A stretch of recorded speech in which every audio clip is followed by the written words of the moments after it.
Digital marketing के क्षेत्र में अपने पैशन और अपनी बेहतरीन क्षमता से खास पहचान बना चुके श्री अर्श कपूर जी ने अपने करियर की शुरुआत 19 वर्ष की आयु में एक ब्लॉगर के तौर पर की थी। उनके द्वारा एस्टैब्लिश्ड कंपनी क्लिक रेटिना बहुत सी कंपनीज और ऑर्गेनाइजेशंस को ऑनलाइन विजिबिलिटी प्रदान करते हुए डिजिटल मार्केटिंग में उनकी मदद करती है। 10 वर्षों से अधिक का वृहद अनुभव रखने वाले Shri Arsh Kapoor ji search engine optimisation, blogging, AdWords, WordPress आदि में दक्षता रखते हैं। क्लिक रेटिना के फाउंडर और सीईओ श्री अर्श कपूर जी का बिजनेस पाठशाला में एक्सपर्ट के तौर पर हम स्वागत करते हैं।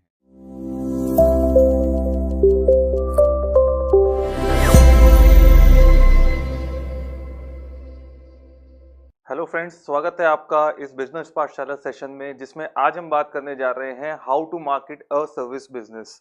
सर्विस बिजनेस को हम लोग ऑनलाइन कैसे मार्केट कर सकते हैं और क्या क्या चीज़ें ज़रूरी हैं अपने सर्विस बिजनेस को ग्रो करने के लिए। तो आज ये सेशन पूरा इस पर होने वाला है और हम देखेंगे कि कैसे हम अपने सर्विसेज बिजनेस में क्या क्या चीज़ें कर सकते हैं, क्या क्या चीज़ें ज़रूरी हैं, और पूरे डिटेल में जानेंगे कि हम अपना अगर सर्विसेज बिजनेस कर रहे हैं तो उसको कैसे ग्रो कर सकते हैं।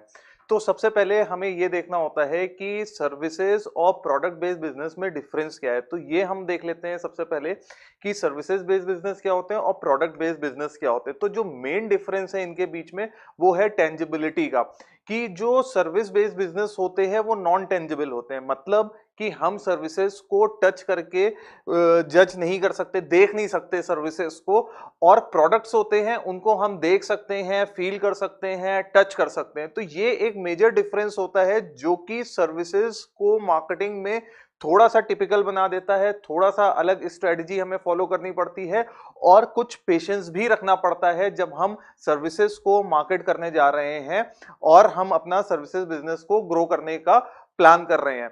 तो ये एक मेजर डिफरेंस है। क्यों? क्योंकि जब आपका सर्विसेज होती है तो यूजर को पहले से पता नहीं होता है कि क्या एक्सपीरियंस उनको मिलने वाला है। तो कैसे यूजर आपके ऊपर ट्रस्ट करेंगे, कैसे यूजर सेटिस्फैक्शन बिल्डअप होगा, यूजर्स किस तरीके से आपके सर्विसेज को अवेल करेंगे, कुछ भी नहीं पता होता। उनको कोई आइडिया नहीं होता आपके बारे में और आपके सर्विसेज के बारे में। तो हम ये देखते हैं कि जो सबसे बड़ा फियर होता है कस्टमर के सामने एक सर्विसेज बिजनेस को लेकर के, वो होता है रिस्क। कि अगर मैंने किसी एक सर्विसेज, जैसे आपकी सर्विस है, फॉर एग्जांपल आप डिजिटल मार्केटिंग सर्विसेज प्रोवाइड कराते हैं, तो ऐसे बहुत सारे और प्लेयर्स हैं मार्केट में जो same digital marketing services provide करा रहे हैं। तो सबसे बड़ा रिस्क कस्टमर के लिए ये हो जाता है कि कौन सी कंपनी को चूज करें, क्योंकि सबके प्राइसेस अलग होते हैं, सबके जो डिलीवर कर रहे हैं वो अलग होते हैं, सबके प्रोमिसेस अलग होते हैं। तो हर कोई प्रॉमिस करता है, बट कस्टमर ये डर रहा होता है कि कौन सा राइट पार्टनर है। तो हम पूरे सेशन में यही देखेंगे कि हम किस तरह से अपने कस्टमर्स का ट्रस्ट गेन कर सकते हैं और क्या चीजें करना जरूरी है कि ये जो एक डिफरेंस अकर होता है प्रोडक्ट बेस्ड बिजनेस में। क्योंकि प्रोडक्ट बेस्ड बिजनेस में अगर यूजर को वो प्रोडक्ट समझ में आए, क्योंकि उसके सामने होता है, वो पूरा प्रोडक्ट टेस्ट कर चेक कर सकता है, देख सकता है, फील कर सकता है, और ये भी जज कर सकता है कि जो प्राइस उस प्रोडक्ट का है वो सही है या गलत है या ओवर प्राइस प्रोडक्ट है। तो सारी चीजें उसके सामने होती है। बट सर्विसेज को जब तक वो अवेल नहीं कर लेता तब तक उसको पता नहीं चलता है कि उसको वो जो सर्विस वो चाहता था वो उसी तरह की मिली या नहीं मिली। तो ये एक बहुत बड़ा डिफरेंस है। तो आज हम इस सेशन में देखेंगे कि हम ये जो चैलेंज है कि इसको कैसे ओवरकम कर सकते हैं और डिजिटल मार्केटिंग का यूज करके हम अपने जो सर्विसेज लाइन बिजनेस है उसको कैसे ग्रो कर सकते हैं। तो पहले जान लेते हैं कि what is a service based business. तो एक बहुत आसान सी डेफिनेशन है सर्विस बेस्ड बिजनेस की। वो बिजनेसेस जिसमें सर्विसेज मेन प्रोडक्ट होता है सेल करने के लिए। जो भी बिजनेसेस सर्विसेज में सर्विसेज को सेल करते हैं वो सर्विस बेस्ड बिजनेस में आते हैं। उनके पास कोई प्रोडक्ट नहीं होता सेल करने को, कोई ऐसा प्रोडक्ट नहीं होता जिसको वो यूजर को दे सकते हैं। वो एक एक्सपीरियंस होता है जो कि उसको सेल करते हैं, एक यूजर को सेल करते हैं। तो ये होता है सर्विस बेस्ड बिजनेस। तो कुछ some examples of service based business वो ये है कि जैसे एयरलाइंस बिजनेस है वो एक सर्विस बेस्ड बिजनेस है, बैंक्स हैं वो सर्विस बेस्ड बिजनेस है, कंप्यूटर सर्विस ब्यूरोज हैं वो आ जाते हैं, लॉ फर्म्स हैं, प्लम्बिंग रिपेयर सर्विसेज हैं, मोशन पिक्चर थिएटर्स ये भी सर्विसेज बेस में आते हैं। ऐसे ही और भी बहुत सारे जैसे मैनेजमेंट कंसल्टिंग फर्म्स, ये सब एग्जांपल्स हैं सर्विस बेस्ड बिजनेस के। तो हमने दो कैटेगरीज में डिवाइड किया हुआ है सर्विस बेस्ड बिजनेस को भी। तो ये भी जानते हैं, बहुत लोग को ये नहीं पता होगा कि सर्विस बेस्ड बिजनेस की भी दो कैटेगरीज होती हैं, तो वो मैं डिफाइन करता हूं कि दो कैटेगरीज किस हिसाब से हमने ली हुई हैं।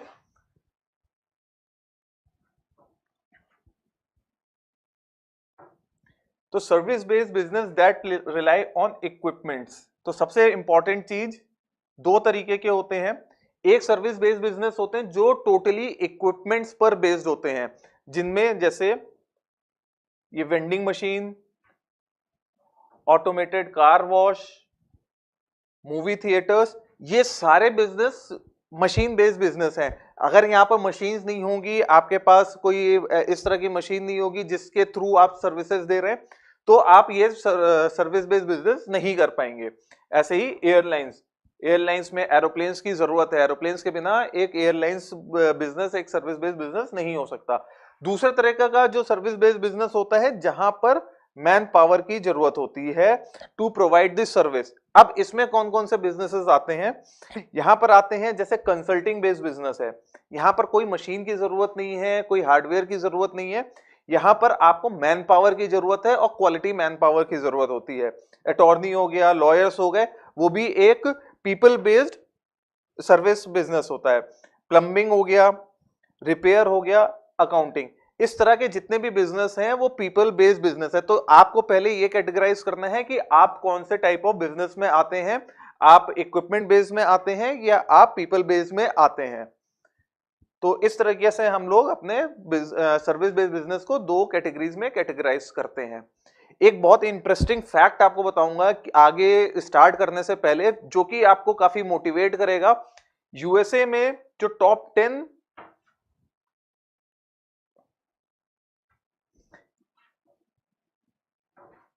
यूएसए में टॉप 10 फास्टेस्ट ग्रोइंग इंडस्ट्रीज जो हैं वो आती हैं सर्विस बेस्ड बिजनेस में। तो मतलब अगर आपका सर्विस बेस्ड बिजनेस है तो बहुत हाई चांसेस हैं ग्रोथ के, क्योंकि ऑलरेडी जो टॉप 10 इंडस्ट्रीज हैं in USA comes under service based business. तो सर्विस बेस्ड बिजनेस का कितना पोटेंशियल है मार्केट में वो आप इस फैक्ट के थ्रू देख सकते हैं। अब things to remember before marketing a service business, तो कुछ चीजें, कुछ इंपॉर्टेंट चीजें हैं जिनको हम डिटेल में देखेंगे, वो आपको ध्यान रखनी है अगर आप अपना सर्विस बेस्ड बिजनेस को अच्छा आगे रन करना चाहते हैं। सबसे इंपॉर्टेंट चीज कि आप जो भी सर्विसेज दे रहे हैं उसको क्लियरली डिफाइन करिए। बहुत सारे बिजनेस ओनर्स यहां पर लैग कर जाते हैं, क्योंकि जब वो कस्टमर के साथ इंटरेक्ट करते हैं या उनको ऐसी अपॉर्चुनिटी मिलती है जहां पर वो अपने आप को प्रेजेंट कर सकते हैं, तो वहां कई बार वो फेल हो जाते हैं अपनी सर्विसेज को प्रॉपरली और क्लियरली यूजर्स तक पहुंचाने के लिए। तो सबसे इंपॉर्टेंट चीज है, अगर आप अपने बिजनेस में हैं तो एक आप अपना जो अपनी सर्विस है उसके लिए एक सर्विस पिच तैयार रखिए, हमेशा हर फॉर्म में तैयार रखिए। अगर आप डिजिटली प्रमोट करना चाह रहे हैं तो डिजिटल फॉर्म में हो, अगर आप किसी सेमिनार में करना चाह रहे हैं तो वहां पे आपके जो स्पीचेस हैं या जो सेमिनार जो कंटेंट है वो सारा तैयार रहना चाहिए।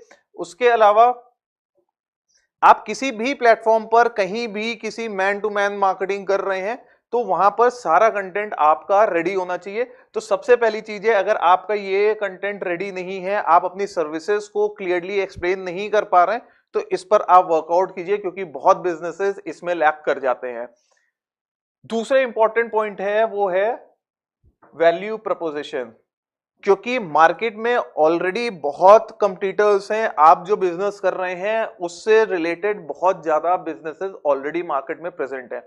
तो ये एक बहुत इंपॉर्टेंट पॉइंट है कि आप अपनी वैल्यू कैसे दिखा रहे हैं अपने कस्टमर को, आप अपने आप को कैसे डिफरेंशिएट कर रहे हैं, क्या यूएसपीज हैं जो आप अपने यूजर्स को बताएंगे, जो आप अपने कस्टमर्स को आप बताएंगे कि क्या आपकी वैल्यू प्रपोजिशंस हैं। तीसरा इंपॉर्टेंट चीज, आप कौन से निच में स्पेशलाइज्ड हैं, आपको वो फाइंड करना पड़ेगा। क्योंकि कोई भी बिजनेस है, जैसे हमारा डिजिटल मार्केटिंग बिजनेस है, तो उसमें हमें एक निच अगर हम लोग डिफाइन कर लेते हैं, निच मतलब होता है कि एक ब्रॉड बिजनेस में एक छोटा सा पार्ट जिसमें आप मतलब फॉर एग्जांपल कि आपका डिजिटल मार्केटिंग बिजनेस है, तो डिजिटल मार्केटिंग किन किन को, किन बिजनेसेस को जरूरी होता है, सभी तरह के बिजनेसेस को होता है। एक होता है स्कूल्स, दूसरा हो गया जैसे सीएस को भी जरूरत है, तीसरा हो गया कि हमारा फॉर एग्जांपल डॉक्टर्स, ऐसे अलग अलग सिक्योरिटी एजेंसीज। तो ऐसे बहुत सारे different categories of the business हो गए जहां पर डिजिटल मार्केटिंग की जरूरत होती है, सभी मतलब ऑलमोस्ट सभी तरह के। तो आप किस चीज में स्पेशलाइज्ड हैं? आप स्कूल्स की मार्केटिंग में स्पेशलाइज्ड हैं, या आप सीएस का प्रमोशन बहुत अच्छा करते हैं, या आप डॉक्टर्स का प्रमोशन में स्पेशलाइजेशन रखते हैं? तो अगर आप ये आइडेंटिफाई करते हैं तो आपकी जो ग्रोथ अपॉर्चुनिटी है वो बहुत हाई हो जाएगी और बहुत बढ़िया हो जाएगी। क्योंकि होता क्या है कि आपका जो प्रोसेस होता है स्टार्टिंग में, नॉर्मली क्या मिस्टेक्स करते हैं बिजनेसमैन, वो सारी कैटेगरीज में सब तरह की सर्विसेज प्रोवाइड करने की कोशिश करते हैं अपनी इंडस्ट्री की।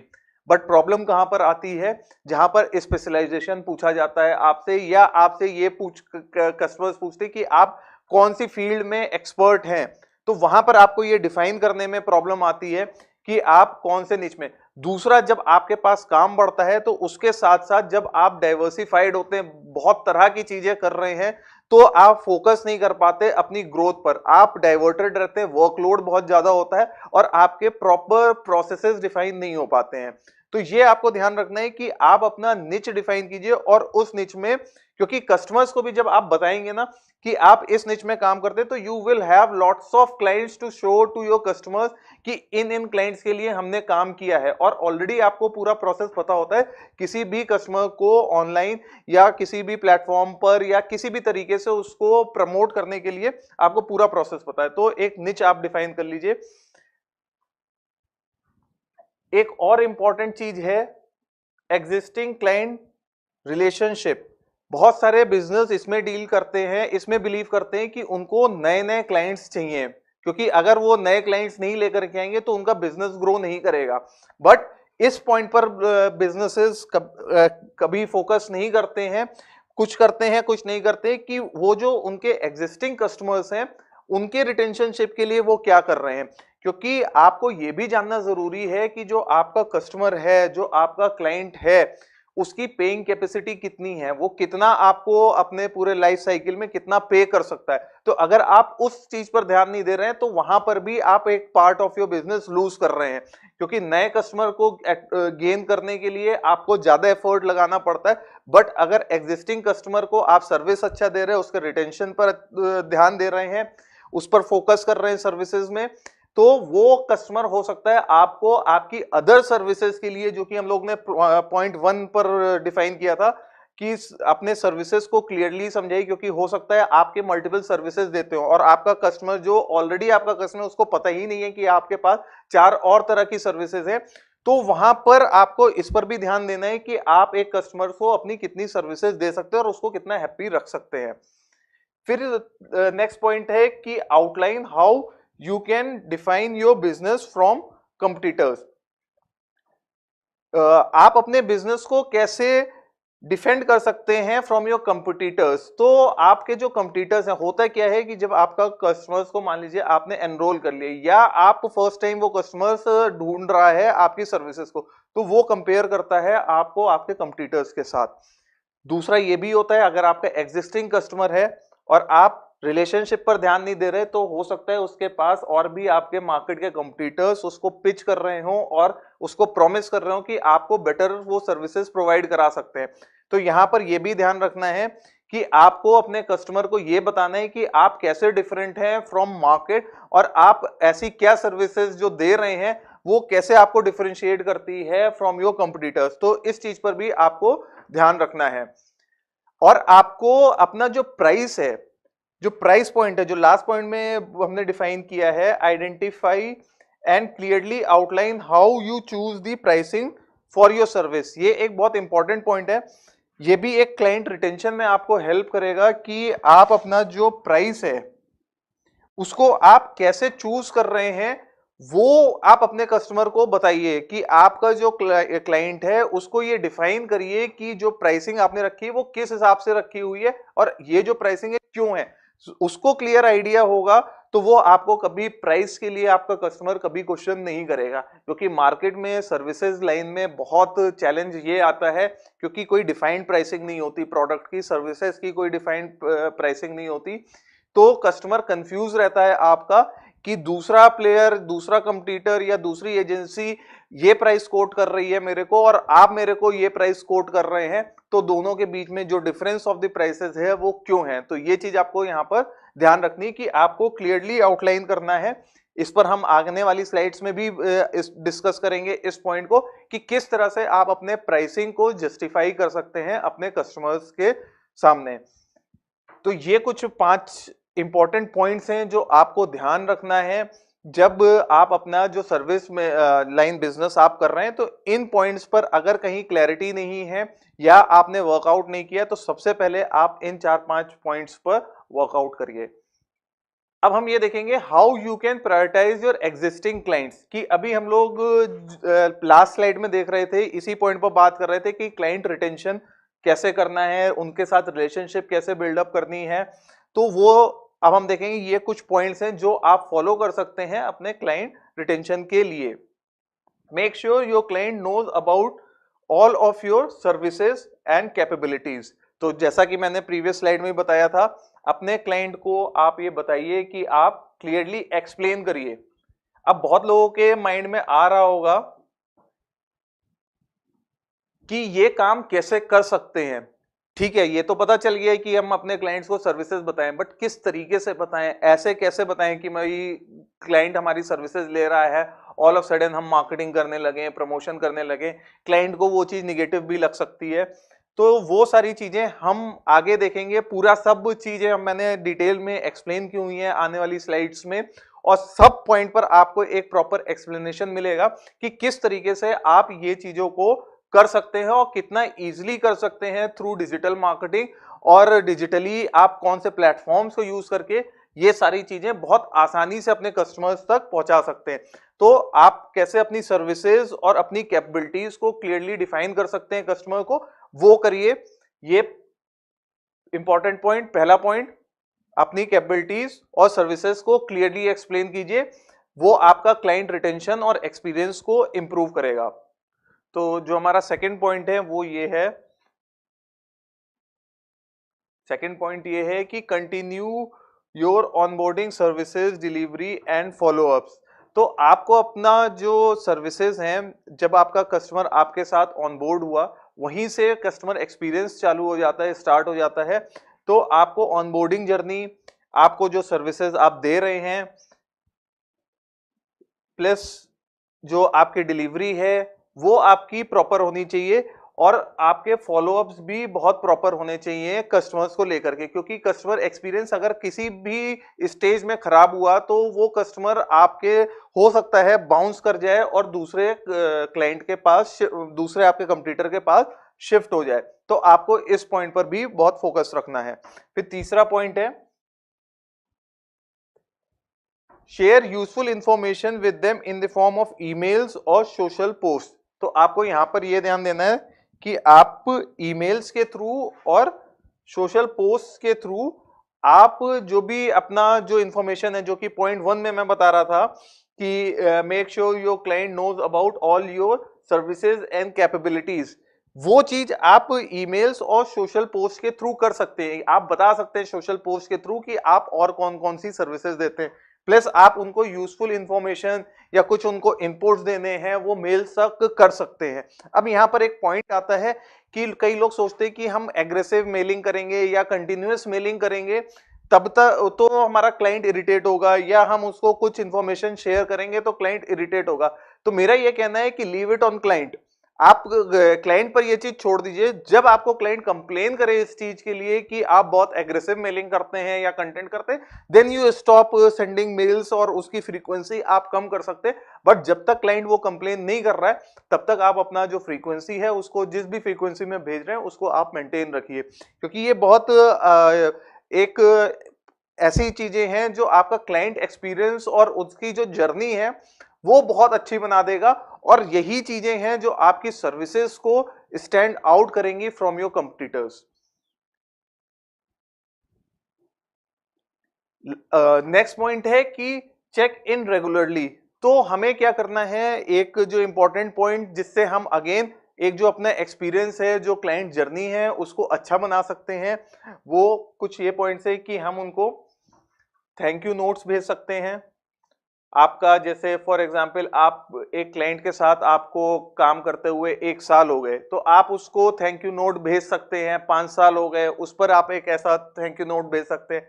बर्थडे गिफ्ट्स आप अपने क्लाइंट्स को वो भेज सकते हैं, जिससे आपकी रिलेशनशिप और अच्छी डेवलप होगी। फिर आपका पॉइंट आता है सेलिब्रेटिंग माइलस्टोन्स। यहां पर आप क्लाइंट्स के भी माइलस्टोन्स को सेलिब्रेट कर सकते हैं और अपने भी माइलस्टोन को अपने क्लाइंट्स के साथ सेलिब्रेट कर सकते हैं। तो दोनों को आप दोनों सक्सेस को एंजॉय कर सकते हैं, अपने क्लाइंट्स के साथ अपने कंपनी की सक्सेस को भी, इवन अपने क्लाइंट्स की सक्सेस को भी एंजॉय कर सकते हैं। तो ये सब आपका एक्सपीरियंस बहुत अच्छा बना देगी अपने कस्टमर्स के साथ।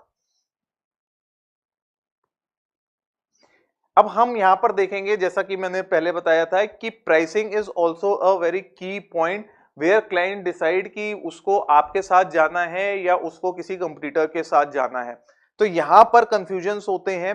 कई बार सर्विसेज इंडस्ट्री को लगता है कि जो वो प्राइस कोट कर रहे हैं वो बहुत कम है, उसमें आपका बिजनेस नहीं ग्रो कर सकता, आपका खुद का बिजनेस नहीं ग्रो कर सकता, आप बहुत थिन मार्जिन के साथ काम कर रहे हैं।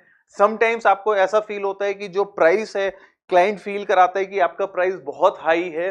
तो what is the right price, आपको प्राइस कैसे डिसाइड करना है कि जो आप प्राइस दे रहे हैं अपने कस्टमर्स को, या अपने जो आप अपना सर्विसेज का प्राइस कोट कर रहे हैं वो राइट प्राइस है या नहीं है। तो ये कुछ 4-5 फैक्टर्स हैं जो आप ध्यान में रखिए। अगर ये फैक्टर्स को ध्यान में रख करके अगर आप अपना प्राइसिंग बना रहे हैं, उसके बाद अगर क्लाइंट छोड़ करके भी जाता है या क्लाइंट आता भी है, तो आपको ये कभी कंफ्यूजन नहीं रहेगा कि प्राइस वाइज मेरा क्लाइंट छोड़ करके गया, क्योंकि कई बार आपके जो प्राइस होते हैं वो कई बार क्लाइंट अफोर्ड ही नहीं कर सकता, इस वजह से क्लाइंट चले जाते हैं। इसका मतलब ये नहीं कि आपका जो सर्विसेज है वो उस वैल्यूएबल नहीं है, या आपकी कंपनी अच्छा परफॉर्म नहीं कर रही मार्केट में, या आप जो मार्केट ट्रस्ट है वो लूज करते जा रहे हैं, ऐसा कुछ भी नहीं है। तो इन पॉइंट्स को आप ध्यान रखिए बिफोर क्रिएटिंग योर जो प्राइसिंग मॉडल है। तो सबसे पहला पॉइंट है, तो जो सबसे पहला आपका पॉइंट है वो है how much does this cost you to provide that service. पहले आप अपने आप से पूछिए कि आपका जो इनपुट कॉस्ट है वो कितना लग रहा है। सबसे ये जो यू है यहाँ पर, ये सबसे इंपॉर्टेंट है कि आपको पहले अपने आप से पूछना है कि आप उस सर्विस प्रोवाइड कराने के लिए आप खुद कितना इन्वेस्ट कर रहे हैं। दूसरा पॉइंट, आपको यह भी देखना है कि आपकी जो टीम है, जो टीम मेंबर्स हैं, एम्प्लॉयज हैं, जो आपको हेल्प कर रहे हैं उस सर्विसेज में, उनका कितना टाइम कंज्यूम हो रहा है उस सर्विस को प्रोवाइड कराने में। तो time is also very important. किसका टाइम? आपके एम्प्लॉयज का टाइम, कि वो कितना आपकी सर्विसेज को डिलीवर करने में कितना टाइम इन्वेस्ट कर रहे हैं। तो इस पॉइंट को भी ध्यान रखिए बिफोर क्रिएटिंग योर जो फाइनल जो प्राइस है उसको। अभी यहां पर तीसरा पॉइंट है, what are your competitors charging for the similar service. तो इसका पता करिए कि इस सेम काइंड ऑफ सर्विस आपके सिटी में या जिस लोकेशन में आप लोग ये प्रोवाइड करा रहे हैं सर्विसेज, आपके जो कंपटीटर्स हैं, जो इंपॉर्टेंट पॉइंट है यहाँ पर कंपटीटर्स, वो कितना चार्ज कर रहे हैं सेम सर्विसेज के लिए। नेक्स्ट पॉइंट,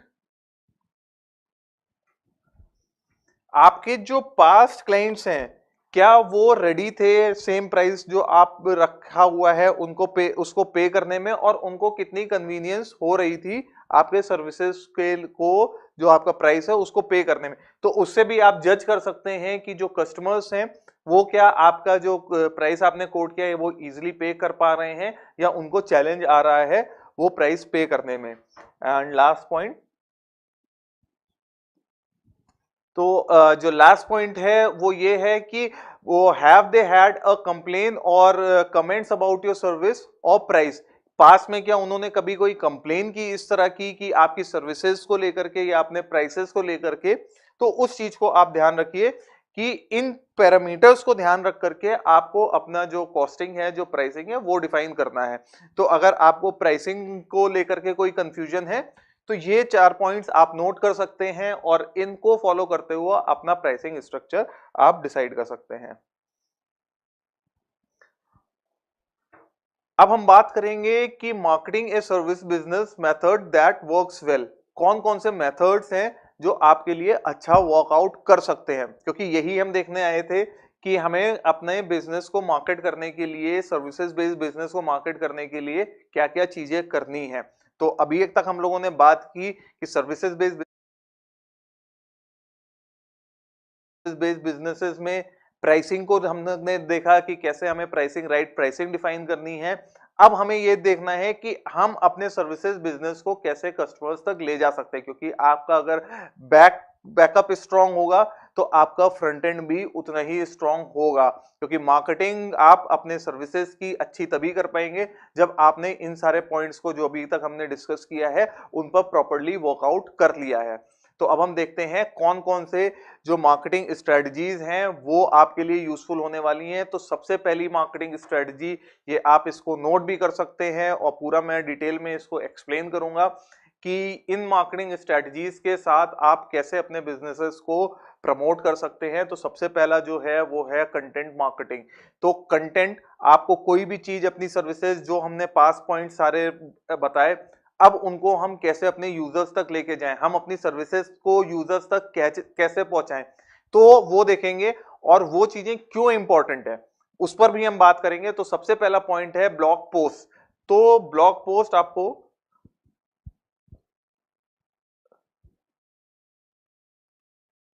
पहला पॉइंट,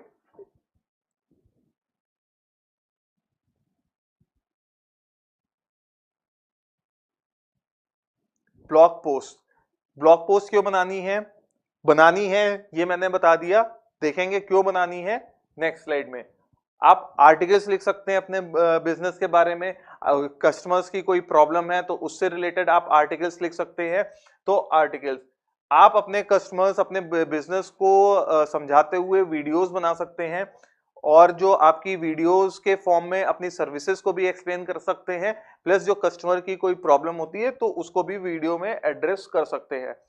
फोटोज, फोटोज का यूज कर सकते हैं।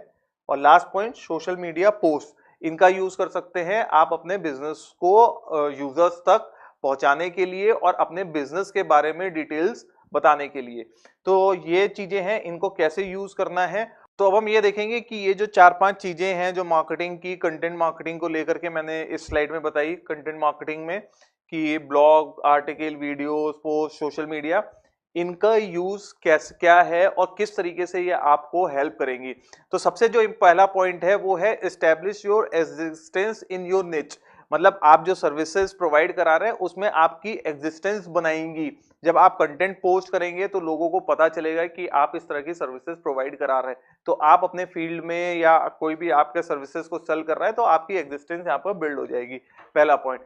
दूसरा point, drive traffic to your website. आपका जो पोस्ट आपने किए उनसे यूजर्स देख करके आपकी वेबसाइट पर विजिट करेंगे, वेबसाइट पर और डिटेल्ड इंफॉर्मेशन होगी आपके सर्विसेज को लेकर के।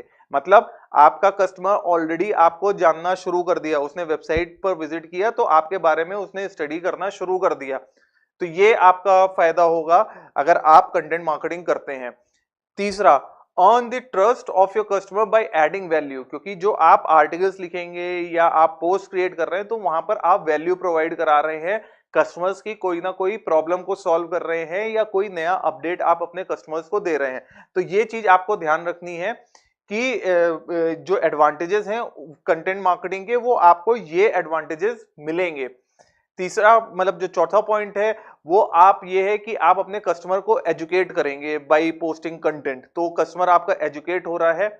और जो लास्ट पॉइंट है, build a relationship with your customer. तो इससे आपके कस्टमर के बीच में एक रिलेशनशिप बिल्डअप होगी। नया कस्टमर है वो आपको जानेगा, एग्जिस्टिंग कस्टमर है तो उसको नए अपडेट्स या नई चीजें और जानने का मौका मिलेगा आपकी इंडस्ट्री के बारे में, और आप उनको कैसे हेल्प कर सकते हैं या उनकी क्या प्रॉब्लम आप सॉल्व कर रहे हैं वो भी आपको कंटेंट मार्केटिंग के थ्रू जानना शुरू करेगा यूजर।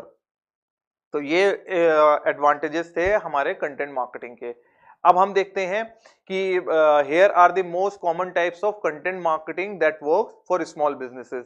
क्या आप कर सकते हैं, जैसा कि मैंने बताया था, ब्लॉग पोस्ट आप कर सकते हैं, यूट्यूब वीडियोस आप कर सकते हैं, सोशल मीडिया पोस्ट कर सकते हैं, आप इंटरव्यूज कर सकते हैं। इंटरव्यूज बहुत अच्छा मीडियम चल रहा है आज की डेट में। यूट्यूबर्स बहुत सारे हैं जो केवल अपना चैनल उन्होंने इंटरव्यू बेस्ड बना रखा है, वो केवल एक पर्टिकुलर कैटेगरी के बिजनेस ओनर्स का ही इंटरव्यू करते हैं और वहां पर इनसाइट्स देते हैं। तो एक बहुत अच्छा मीडियम है जहां पर आप उस इंटरव्यू के माध्यम से अपनी बिजनेसेस और सर्विस अपने आप को यूजर्स तक पहुंचाने के लिए बहुत मदद करता है। व्हाइट पेपर्स आप लिख सकते हैं अपने बिजनेस का या अपने बिजनेस कैटेगरी का। पॉडकास्ट आप कंडक्ट कर सकते हैं क्योंकि पॉडकास्ट भी बहुत ट्रेंडिंग होता जा रहा है। जैसे पहले हम लोग रेडियो सुना करते थे, ऐसे ही अब यूजर्स पॉडकास्ट सुनते हैं जिम टाइम पर या ड्राइविंग टाइम पर। ये सब पॉडकास्ट या ऑडियो बुक्स आ चुकी है, तो पॉडकास्ट बहुत अच्छा मीडियम है। इन्फोग्राफिक्स हो गया, लैंडिंग पेज, आप अपनी वेबसाइट पर पूरा कंटेंट डाल सकते हैं। ईमेल, बुक्स कर सकते हैं, स्पीचेस, वेबिनार्स और एप्स, ये मीडियम को आप यूज कर सकते हैं फॉर कंटेंट मार्केटिंग। तो आपका अगर बिजनेस है तो आप ये मीडियम्स को यूज करिए। एक इंपॉर्टेंट चीज यहां पर आपको लग रहा होगा कि मैंने एक साथ बहुत सारे मीडियम्स बता दिए, कौन सा मीडियम आपको यूज करना है, कहां से स्टार्ट करना है, ये डाउट्स आ जाते हैं।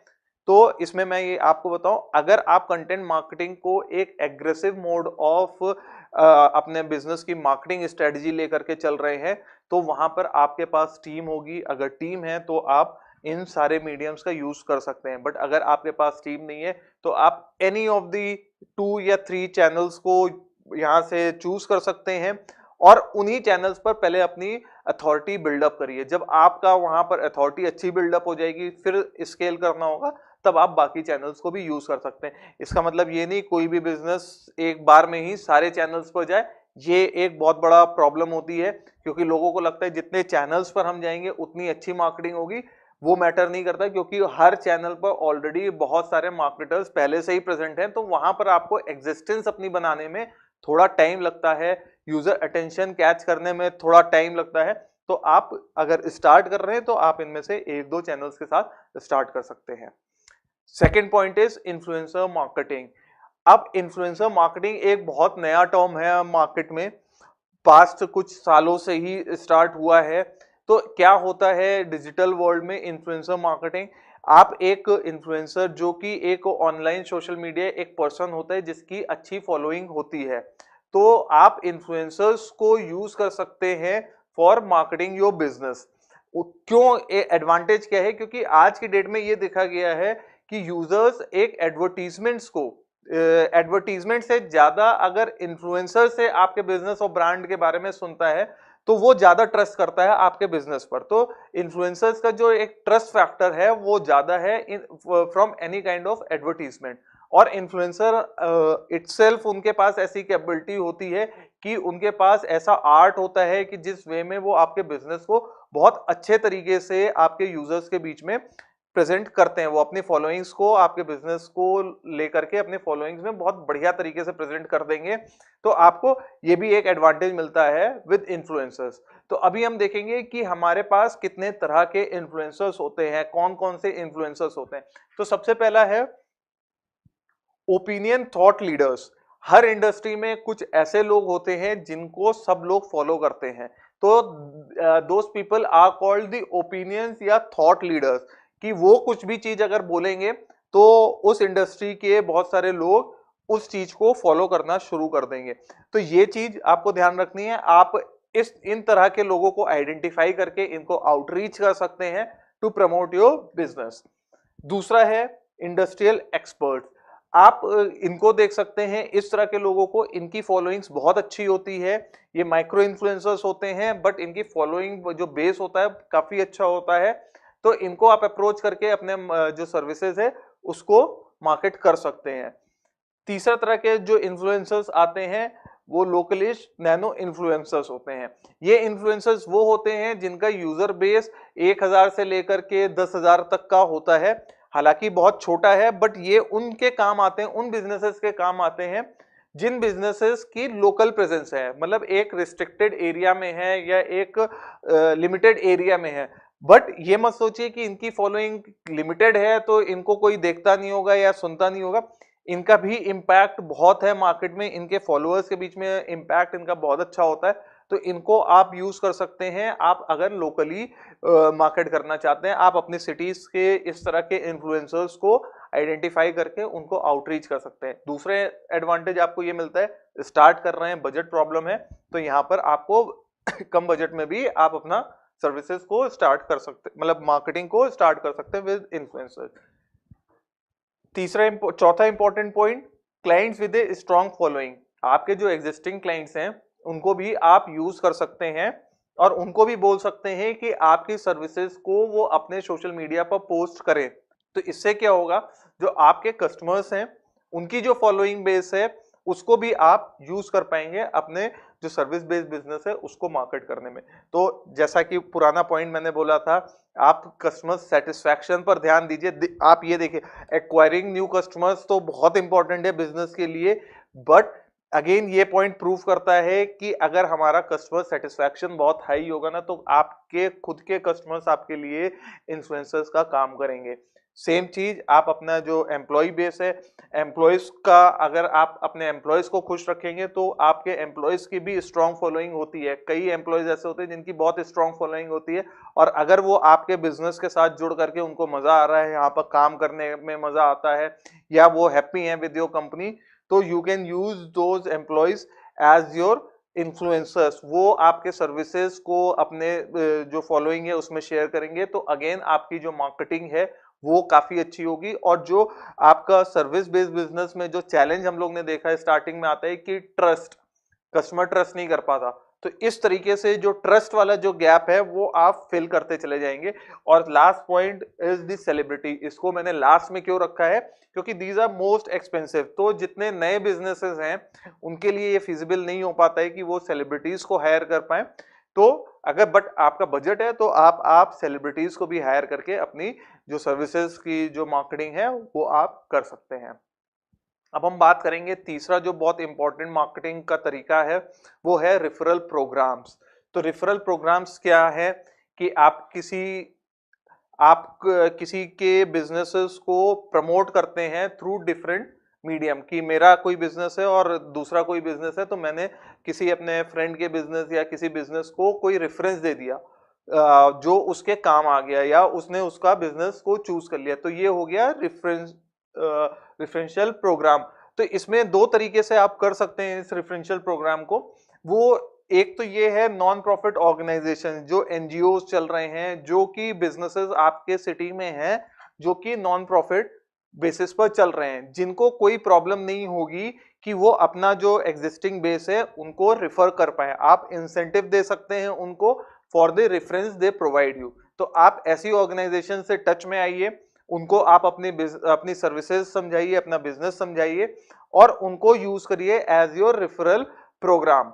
दूसरा तरीके का जो होता है वो ऐसे बिजनेसेस होते हैं जो आप ही के कस्टमर को कोई और सर्विसेज सेल कर रहे हैं, तो उनके टच में आइए। जैसे फॉर एग्जांपल हमारी डिजिटल मार्केटिंग कंपनी है, हमने टाई अप्स कर रखे हैं प्रिंट मीडिया से, कि जहां पर कस्टमर्स जाते हैं ब्रोशर्स, फ्लायर्स या कुछ प्रिंट रिलेटेड चीजों को प्रिंट करने में, तो कैसे टाई अप कर सकते हैं कि हमारे कस्टमर्स, क्योंकि हम लोग डिजिटल मार्केटिंग सर्विसेज देते हैं, उनको अपने कंपनी के लिए ब्रोशर्स बनवाने होते हैं, बिजनेस कार्ड्स बनवाने होते हैं, बहुत सारी ऐसे प्रिंट मीडिया वाली चीजें होती है जो उनको जरूरी होती है, तो हम उनको रेफरेंस देते हैं प्रिंट हाउसेस को कि आप यहां से जाकर के करवा सकते हैं, और वैसे वर्सा वो हमें रिकमेंड कर देते हैं, जो उनके पास कस्टमर्स आ रहे हैं उनको अगर डिजिटल मार्केटिंग की नीड होती है तो वो रिफर कर देते हैं हमको। तो इस तरीके से जो एक रेफरेंशियल मार्केटिंग है वो चलती है, और काफी अच्छा आपको इससे फायदा होगा। और इन सब स्ट्रेटजीज में कोई भी आपका इन्वेस्टमेंट नहीं होता है, बस आपको एक स्ट्रॉन्ग कनेक्शन बिल्डअप करना है अपने कस्टमर्स के साथ। मतलब अपने जो रेफरेंशियल प्रोग्राम्स हैं जिनके साथ टाई अप कर रहे हैं उनके साथ आपको एक बहुत अच्छा रिलेशनशिप बिल्डअप करनी होती है। तो कौन कौन से मार्केटिंग चैनल्स हम यूज कर सकते हैं? तो जो ये सारी जो मार्केटिंग स्ट्रेटजी, जैसे ब्लॉग हमने क्रिएट किया या वीडियो क्रिएट किया, उनका करना क्या है? तो ये प्लेटफॉर्म्स है, कुछ सोशल मीडिया प्लेटफॉर्म्स हैं, इनको क्विकली बता देता हूं कि आपको पता भी होगा। आप इन प्लेटफॉर्म का यूज करके जो कंटेंट जनरेट कर रहे हैं उनको आप इन प्लेटफॉर्म्स पर पोस्ट कर सकते हैं, और यहाँ से आप अपना जो मार्केटिंग है या जो अपना जो सर्विसेज को प्रमोट करने का है वो इन प्लेटफॉर्म्स को यूज करके फेसबुक, लिंक्डइन, ट्विटर, इंस्टाग्राम पर पोस्ट करके आप अपनी रीच बढ़ा सकते हैं। दूसरा हो गया सर्च इंजन। सर्च इंजन पे आप अपना लिस्टिंग करके, जैसे पिंटरेस्ट हो गया, पिंटरेस्ट पे बहुत जैसे होम प्रोडक्ट से, होम ब्यूटी रिलेटेड प्रोडक्ट से हो गया, एसेसरीज हो गया, तो वो लोग वो चीज बहुत सारा लोग पिंटरेस्ट पर जाते हैं, या इंटीरियर डेकोरेटर्स जैसे लोग हैं वो अपना जो वर्क है उसको पिंटरेस्ट पर शेयर कर सकते हैं। गूगल पर आप अपनी वेबसाइट को लिस्ट कर सकते हैं, बिंग पर कर सकते हैं, रेडिट एक बहुत अच्छा मीडियम है, यूट्यूब एक ऐसा चैनल है जहां पर जा करके आप अपना सर्विसेज को लिस्ट करके अपनी मार्केटिंग कर सकते हैं। तीसरा जो मीडियम आया वो ओन मीडियम हुआ। मींस आपके पास अपने कस्टमर्स की ईमेल आईडी है, या आपके पोटेंशियल जो कस्टमर्स हो रहे हैं उनकी ईमेल आईडी है, तो वहां पर आप उनको ईमेल्स भेज सकते हैं मार्केटिंग के लिए। आप ब्लॉग्स अपने वेबसाइट पे ब्लॉग्स डाल सकते हैं जिनको यूजर्स आकर के पढ़ेंगे, या आप एक सेट ऑफ ऑडियंस के साथ अपना वेबिनार कंडक्ट कर सकते हैं टू प्रमोट योर सर्विसेज। उनकी नीड को सॉल्व करिए या उनके लिए सेमिनार्स कीजिए, और वहां पर आपको मौका मिल जाएगा कि आप अपने बिजनेस को भी बीच बीच में प्रमोट कर सकते हैं। तो ये कुछ मीडियम्स हुए, मार्केटिंग मीडियम, जिनको आप यूज करके अपने जो बिजनेस है उसको और आगे, जो सर्विसेज बेस्ड बिजनेस है उसको बहुत आगे बढ़ा सकते हैं। तो अब आते हैं हम कुछ एफएक्यूज पर। This is the last slide of our जो प्रेजेंटेशन है उसकी, और इसमें हम देखेंगे कि क्या क्या डाउट्स हैं, जो कॉमन एफएक्यूज हैं यूजर्स के जो हमारे पास आते हैं फॉर कि उनका सर्विसेज बेस्ड बिजनेस है उसको कैसे प्रमोट करना है। तो एक एक करके हम सारे क्वेश्चंस को लेते हैं। तो how can I convince customer to buy my products और सर्विसेज? तो जैसा कि पूरा प्रेजेंटेशन थी वो इसी पर बेस्ड थी कि हम अपने कस्टमर को कैसे कन्विंस कर सकते हैं। तो एक बार मैं शॉर्ट में रिकॉल करता हूं कि हम लोगों ने क्या क्या देखा। हम लोगों ने सबसे पहले ये देखा कि प्रोडक्ट और सर्विसेज बेस में डिफरेंस क्या है। आपने चैलेंज समझा कि कस्टमर को क्या चैलेंज आता है जब कोई सर्विसेज वो बाई करता है। सबसे बड़ा चैलेंज है ट्रस्ट, क्योंकि जब तक वो आपकी सर्विसेज यूज नहीं कर लेगा तब तक उसको ट्रस्ट नहीं होगा। तो वो ट्रस्ट आपको गेन करना है। वो ट्रस्ट आप कैसे गेन करेंगे? आप अपनी सर्विसेज को क्लियरली एक्सप्लेन करेंगे कस्टमर्स को। आप अपने जो कंटेंट है, मार्केटिंग कंटेंट है, उसको बढ़िया से प्रिपेयर करेंगे। आप आर्टिकल्स, ब्लॉग, वीडियोस के फॉर्म में आप अपने बिजनेस के बारे में कंटेंट जनरेट करेंगे, उनको सोशल मीडिया प्लेटफॉर्म पर पोस्ट करेंगे। आप इन्फ्लुएंसर मार्केटिंग की हेल्प लेंगे, इन्फ्लुएंसर्स को रीच आउट करेंगे, वो आपका कंटेंट को प्रेजेंट करेंगे यूजर बेस में। तो इस तरह की activities, social media platforms, interviews और ये सारे एक्टिविटीज आप जब कंटिन्यूअस बेसिस पर करते रहेंगे ना, तो जो भी कस्टमर आपके पास आया है, फर्स्ट टाइम आया है, उसको ये सारी एक्टिविटीज दिखेंगी। आप ब्लॉग, आर्टिकल्स या वीडियोस ये सारा देखता रहेगा, पढ़ता रहेगा, तो उसको ट्रस्ट गेन होगा। Yes, you are into this business and you are doing really well. तो वो आप पर भी ट्रस्ट करेगा और वो भी चाहेगा कि जो वो सर्विस लेना चाहता है वो आपसे ले। तो ये सारी चीजें जरूरी हैं कि कोई भी कस्टमर आपके प्रोडक्ट को बाई तभी करेगा जब आप उसका ट्रस्ट गेन करेंगे। दूसरा क्वेश्चन ये है, how can I make my business more visible online? तो अगेन वही सेम चीज आपको करनी है। आपको कंटेंट बहुत ज्यादा प्रोड्यूस करना है। सबसे पहली चीज, आप अपने बिजनेस की वेबसाइट बनाइए, क्योंकि वेबसाइट एक ऐसा प्लेटफॉर्म है जहां पर आप अपने बिजनेस से रिलेटेड कोई भी इंफॉर्मेशन शेयर करते हैं या अपने बिजनेस के बारे में बताते हैं। तो किस भी वे में बताना चाहेंगे, कोई भी चीज करना चाहेंगे, आप अपनी वेबसाइट के थ्रू बता सकते हैं। और आप इनिशियल फेज में अपने कस्टमर को अपनी वेबसाइट का लिंक भी दे सकते हैं, तो उसमें आपको कुछ एक्सप्लेन नहीं करना पड़ेगा। कस्टमर अपने आप जा करके सारा आपके बिजनेस के बारे में पूरा चीजें जान लेगा। उसमें प्राइसिंग मॉडल क्या है आपका, आप क्या क्या सर्विसेज देते हैं, आप सारे सर्विसेज को प्रॉपर्ली क्लियरली डिफाइन कर सकते हैं कि इस पर्टिकुलर सर्विस में आप क्या क्या चीजें आप प्रोवाइड कराएंगे, सो दैट ये एक जो एक्सपीरियंस वाली बात है वो कस्टमर को पहले से ही पता हो कि ये सारी चीजें आप उस कस्टमर को प्रोवाइड कराने जा रहे हैं और दोनों लोग सेम पेज पर हों, तो वो चीजें बहुत इंपॉर्टेंट है। तो ये सारी जो एक्टिविटीज हैं, मतलब वेबसाइट हो गई, फिर आपका सोशल मीडिया एक्टिविटीज हो गई कि आप सोशल मीडिया पर पोस्ट करिए, कंटेंट आप प्रोड्यूस करिए, बहुत ज्यादा कंटेंट आपको प्रोड्यूस करना है, तो ये सब आप करेंगे तो आपका जो ऑनलाइन विजिबिलिटी है वो धीरे धीरे स्ट्रांग होती चली जाएगी। तो ये कुछ चीजें हैं जो आपको करनी है, कंटेंट करना है, ब्लॉग करना है, वेबिनार्स करने हैं, वीडियो क्रिएट करनी है, तो ये सारी एक्टिविटीज आप स्लोली स्लोली स्लोली करते जाएंगे तो आपकी ऑनलाइन विजिबिलिटी अपने आप बहुत स्ट्रांग हो जाएगी। Next question, why are customers visiting my website but not purchasing my services? ये बहुत ही इंटरेस्टिंग क्वेश्चन है और आई थिंक बहुत सारे बिजनेस मैन जो हैं वो इस चीज से बहुत स्ट्रगल करते हैं कि उन्होंने वेबसाइट तो बनवा ली बट उस वेबसाइट पर आकर के कोई कस्टमर उनकी सर्विस नहीं ले रहा है, या उनको पता ही नहीं चल रहा कि कितने लोग उनकी वेबसाइट पर आए और कितने लोगों ने उनको रीच आउट किया या वो बाउंस बैक करके चले गए। तो ये बहुत इंपॉर्टेंट चीज है कि आपको यहाँ पर कुछ चीजों को ध्यान में रखना है कि सबसे पहली चीज ये है कि आप जो सर्विसेज प्रोवाइड करा रहे हैं, फॉर एग्जांपल आप सीए हैं, आप जीएसटी फाइलिंग सर्विसेज प्रोवाइड करा रहे हैं, तो आप ये देखिए कि आपका यूजर किस तरीके से आपको ऑनलाइन सर्च करेगा, गूगल में फाइंड आउट करेगा। जैसे for example CA in particular city, best CA इन लखनऊ, तो ये एक कीवर्ड हो गया, उस पर आप सर्च कीजिए, उसमें आप लिस्ट आउट करिए जो टॉप 10 वेबसाइट आ रही है, आप उनको ओपन करिए सारी वेबसाइट और गो थ्रू करिए कि देखिए क्या डिफरेंस है आपकी वेबसाइट में और उनकी वेबसाइट में। दूसरी चीज, वो वेबसाइट्स क्यों रैंक कर रही हैं गूगल में, आपकी वेबसाइट क्यों नहीं रैंक कर रही है, क्योंकि जब आपकी वेबसाइट रैंक ही नहीं करेगी, क्योंकि एक यूजर का भी माइंडसेट ऐसा बिल्डअप हो गया है कि जो वेबसाइट गूगल में रैंक कर रही हैं वो गूगल उनको ट्रस्ट इतना कर रहा है तो वो भी ऑटोमेटिकली आपको ट्रस्ट करना शुरू कर देते हैं, वहीं से आपके बिजनेस को वहीं से ट्रस्ट करना शुरू कर देते हैं। तो इसको कहते हैं हम लोग एसईओ। तो आपको अपनी आपकी वेबसाइट का एसईओ कितना स्ट्रांग है कितना स्ट्रांग नहीं है, आपने कंपेयर किया अपनी वेबसाइट को कंपटीटर की वेबसाइट में, चेकलिस्ट बनाई क्या क्या प्रॉब्लम्स आपको लगी, यूजर एक्सपीरियंस आपको देखना है कि जब आपकी वेबसाइट को यूजर विजिट कर रहा है तो आपकी वेबसाइट प्रॉपर्ली ओपन हो रही है या नहीं हो रही। अलग अलग मीडियम्स पर चेक करना है कि आपकी वेबसाइट डेस्कटॉप पर ओपन हो रही है प्रॉपर्ली या मोबाइल पर हो रही है कि नहीं। कई बार ऐसा होता है कि डेस्कटॉप पर तो बहुत अच्छी ओपन होती है बट मोबाइल में वो डिस्टॉर्ट हो जाती है, वेबसाइट प्रॉपर्ली ओपन नहीं होती। बहुत ध्यान रखना है कि क्योंकि 70-80% of the customers are for mobile, तो वो मोबाइल से ही विजिट करेंगे आपकी वेबसाइट को।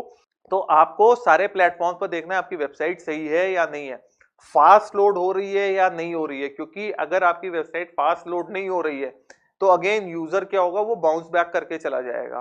तो आपको इस पर भी ध्यान देना है। प्लस आपकी जो इमेजेस हैं, जो कंटेंट है वो प्रॉपर्ली लिखा हुआ है, उसमें कोई मिस्टेक्स तो नहीं है, वो भी आपको देखना है, क्योंकि ये सारे स्मॉल स्मॉल पॉइंट्स हैं। तो अगर आप ओवरऑल अपनी वेबसाइट को एनालाइज करते हैं, प्लस ये देखते हैं कि आपका जो वेबसाइट जो फॉर्म है, एक इंपॉर्टेंट चीज ये भी है, आपने वेबसाइट बना ली बट कई बार क्या होता है किसी भी टेक्निकल फॉल्ट की वजह से आपका फॉर्म वर्क नहीं कर रहा होता है, तो वहां पर आपको ये चेक करना है, वीक में एक बार आप चेक कर लीजिए कि आपके जो फॉर्म्स हैं या जो नंबर्स हैं आपके वेबसाइट पर वो प्रॉपर्ली वर्क कर रहे हैं या नहीं कर रहे हैं। आप एज अ यूजर खुद उसको टेस्ट करके देख लीजिए या आप ये काम किसी और को असाइन कर सकते हैं। तो इन सब चीजों पर अगर आप वर्कआउट करेंगे तो यही एक कुछ लूप होल्स होते हैं जिसमें अगर एक यूजर आपकी वेबसाइट पर आता है और आप वहां से बाउंस बैक करके चला जाता है और वो कोई सर्विसेज आपसे अवेल नहीं करता, तो यही एक मेन प्रॉब्लम है। और एक आखिरी चीज, कई बार लोगों को ये लगता है कि मैंने वेबसाइट बना ली, अब मेरी मार्केटिंग होना शुरू हो जाएगी और ऑटोमेटिकली मेरे पास कस्टमर्स लैंड करना शुरू हो जाएंगे, तो ऐसा नहीं होता है। इसके लिए आपको वेबसाइट तो एक मीडियम है, एक प्लेटफॉर्म है, बट उसको मार्केटिंग की जरूरत है। तो आपको मार्केटिंग जो जर्नी है या मार्केटिंग पर आपको इन्वेस्ट करना पड़ेगा और अपनी वेबसाइट को और ज्यादा से ज्यादा प्रमोट करना पड़ेगा लोगों के पास कि वो यूजर्स आपकी वेबसाइट पर आए, और जैसे यूजर्स आएंगे तो फिर ये सारे जो पॉइंट्स मैंने बताए उनको उन पर अगर आप वर्कआउट करते हैं तो आपकी जो प्रॉब्लम है वो सॉल्व हो जाएगी और कस्टमर्स आपके पास आकर के आपको कांटेक्ट भी करना शुरू कर देंगे। नेक्स्ट क्वेश्चन देखते हैं हम लोग, how do I create an effective marketing plan? तो यहाँ पर ये डिसाइड करना है कि किस तरीके से हम लोग अपनी मार्केटिंग स्ट्रेटजी को प्लान आउट करें। तो उसके लिए सबसे इंपॉर्टेंट चीज क्या है, आपकी सेल्स टीम और आपका जो बैकएंड टीम है, क्या वो प्रॉपरली रेडी है टू सर्व योर कस्टमर्स। तो अगर आपका बैकएंड टीम आपने ऑलरेडी सेटअप कर ली है, सब कुछ रेडी है, प्रॉपर है, तो उस बेसिस पर आप अपनी मार्केटिंग स्ट्रेटजी डिफाइन कर सकते हैं। अब यहाँ पर आप किसी भी मार्केटिंग स्ट्रेटजीज के साथ जा सकते हैं। जैसे कई मार्केटिंग स्ट्रेटजीज होती हैं, तो मैं आपको डिफाइन करता हूँ। जैसे सोशल मीडिया मार्केटिंग है, तो आपको ये समझना पड़ेगा सोशल मीडिया मार्केटिंग होती कैसे है और वो वर्कआउट कैसे करेगी आपके बिजनेस के लिए। दूसरा हो गया गूगल एड्स। तो गूगल एड्स क्या होते हैं, वो कैसे वर्क करते हैं, तो थोड़ा सा स्टडी आप पहले उनके बारे में कीजिए। एसईओ है, एसईओ कैसे वर्कआउट करता है, क्योंकि SEO process is a time taking process but बहुत ही इफेक्टिव वे है टू मार्केट योर बिजनेस।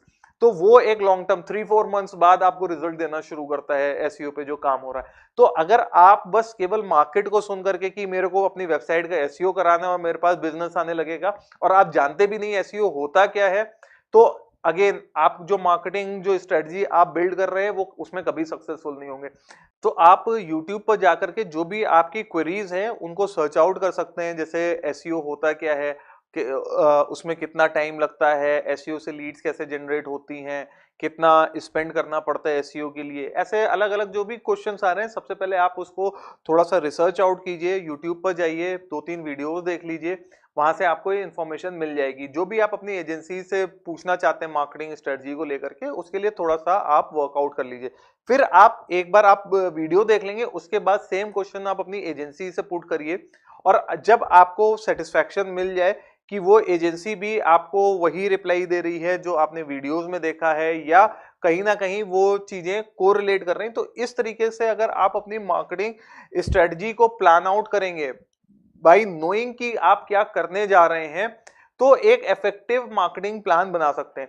दूसरी चीज, ये चीज आपको देखना है। देखिए, एज अ बिजनेसमैन आप हो सकता है बहुत डीप लेवल पर किसी टेक्नोलॉजी को नहीं जानते हो, तो आप बैठिए अपने एजेंसी के साथ या एक्सपर्ट्स को, या आपके टीम में कोई इस फील्ड में एक्सपर्ट है, तो आप पूरा उसका फ्लो बनाइए पेपर पर कि किस तरीके से हम लोग कितना इन्वेस्ट करेंगे, वो चीज कैसे वर्क करती है, कैसे हम लोग टारगेटेड ऑडियंस तक पहुंचेंगे, कौन कौन से मार्केटिंग ऑप्शंस अवेलेबल हैं। क्योंकि एक बहुत मिस्टेक जो यूजर्स कर रहे हैं, या मार्केट में एक ऐसा ट्रेंड बन गया है कि यूजर्स क्या करते हैं, वो अपनी मार्केटिंग के लिए डिपेंडेंट हो जाते हैं एजेंसी के ऊपर। अब एजेंसीज कई बार क्या होता है, वर्कलोड की वजह से या किसी वजह से वो प्रॉपरली टाइम डिवोट नहीं कर पाती, या कुछ स्ट्रेटजी ऐसी हैं जिन पे उन्होंने काम ही नहीं किया आपके लिए। तो अगर आपको वो चीज पता ही नहीं होगी, तो आप क्वेश्चन कैसे करेंगे, और आपका जो बजट लग रहा है वो राइट डायरेक्शन में लग रहा है या नहीं लग रहा है। तो ये चीज आपको थोड़ा सा आप स्टडी करिए, देन आप इन्वेस्ट कीजिए। क्योंकि कई बार आप इन्वेस्ट करने के बाद लर्न करते हैं, तो वो अगर आप अपना जो बजट है उसको सेव करना चाहते हैं, तो थोड़ा सा पहले आप अगर कोई मार्केटिंग प्लान आउट कर रहे हैं, तो 7-8 डेज 10 डेज आप उसके बारे में, उस स्ट्रेटजी के बारे में आप स्टडी करिए। फिर देखिए कि किस तरह से आप उसको आगे ले जाना चाहते हैं। तो अगर आप प्रॉपर वे में विद नॉलेज आप करेंगे, तो आप एक बहुत अच्छा अपना effective marketing strategy plan out कर सकते हैं। और मार्केटिंग स्ट्रेटजी बहुत अलग अलग तरीके से बहुत अच्छी प्लान आउट हो सकती है, हर बिजनेस के लिए इसका मेथड अलग होता है। जो लास्ट क्वेश्चन है हमारा, what is the best channel for generating quality Leeds for a services business. तो कौन सा बेस्ट चैनल है जहां से आप सर्विसेज या लीड्स जनरेट कर सकते हैं। तो मेरा ये कहना है, कोई भी चैनल बेस्ट नहीं है, और हर चैनल अपने आप में बेस्ट है। तो ये आपके ऊपर डिपेंड करता है, ये आपका नेचर ऑफ बिजनेस पर डिपेंड करता है कि कौन से चैनल से आपको क्या फायदा हो रहा है। बहुत लोग ईमेल मार्केटिंग करके ही अपना बिजनेस को बहुत अच्छा ग्रो कर रहे हैं। कुछ लोग का जो मार्केटिंग प्लान होता है वो एसईओ पर डिपेंडेंट होता है। कुछ लोग पेड मार्केटिंग से आगे बढ़ रहे हैं। तो हर एक चैनल्स अपने आप में बहुत पोटेंशियल चैनल है। आपको ये देखना है, एनालाइज करना है कि आपका जो इंडस्ट्री है वो कहां पर मिलेगी, आपकी ऑडियंस कौन से चैनल पर है। अब फॉर एग्जाम्पल, कि अगर आपका ब्यूटी रिलेटेड प्रोडक्ट है या कोई चीज है, या फॉर एग्जांपल क्योंकि हम यहाँ पर सर्विसेज की बात कर रहे हैं, तो हम देखते हैं कि जैसे सीएज हैं या लॉयर्स हैं, उनके लिए कौन से चैनल्स ऐसे हैं जिन जहां से उनको क्वालिटी लीड्स मिल सकती, तो वो अपने लिए गूगल एड्स का यूज कर सकते हैं, क्योंकि लोग सीए को ढूंढने के लिए कहाँ जा रहे हैं, फेसबुक पर नहीं जा रहे हैं, गूगल पर जा रहे हैं। तो आप गूगल पर अपनी एग्जिस्टेंस बढ़ाने की कोशिश करिए, आप एसईओ का यूज कर सकते हैं। ऐसे ही सर्विसेज में जैसे डिजिटल मार्केटिंग कंपनी है, उनको कस्टमर बहुत आराम से ये फेसबुक से भी मिल सकते हैं। अब हम टारगेट कर सकते हैं बहुत आसानी से बिजनेस ओनर्स को, तो जिनको वो नीड है वहां से लीड्स बहुत मिल जाती हैं। ऐसे ही डॉक्टर्स हैं, तो डॉक्टर्स भी लोकल बिजनेस का बहुत यूज कर सकते हैं, लोकल एसईओ का यूज कर सकते हैं, गूगल मैप्स पर अपनी मार्केटिंग को देख सकते हैं। तो हर कैटेगरी ऑफ बिजनेस के लिए प्लेटफॉर्म्स अलग अलग होते हैं, बट ऐसा नहीं है कि कोई भी प्लेटफॉर्म खराब है, क्योंकि ऑडियंस हर जगह है। ये आपका स्ट्रेटजी होती है जो मैटर करती है कि एक सक्सेसफुल आपको बढ़िया लीड्स कहाँ से आएंगी। तो आपके लिए आप आइडेंटिफाई करिए कि आपके जो ऑडियंस है, जो कस्टमर्स हैं, वो कौन से प्लेटफॉर्म पर हैं, उस हिसाब से आप डिसाइड कीजिए कि आपके लिए प्लेटफॉर्म कौन सा अच्छा है। तो ये रहे हमारे लिस्ट ऑफ क्वेश्चंस। तो अगर आपका कोई डाउट है या कोई आपके माइंड में भी कोई क्वेश्चंस हैं, तो आपके इस वीडियो में जो आप देख रहे हैं, इसके डिस्क्रिप्शन में आपको जूम का एक लिंक मिलेगा, वहां पर आप मेरे से लाइव कनेक्ट होकर के कोई भी आपके पर्सनल डाउट्स हैं वो आप मेरे से पूछ सकते हैं। तो थैंक यू वेरी मच। आप पूरा प्रेजेंटेशन में आप यहाँ तक पूरा आपने टाइम दिया, तो उसके लिए मेरा बहुत बहुत धन्यवाद आपको। और मैं आपसे मिलता हूँ क्वेश्चन आंसर राउंड में।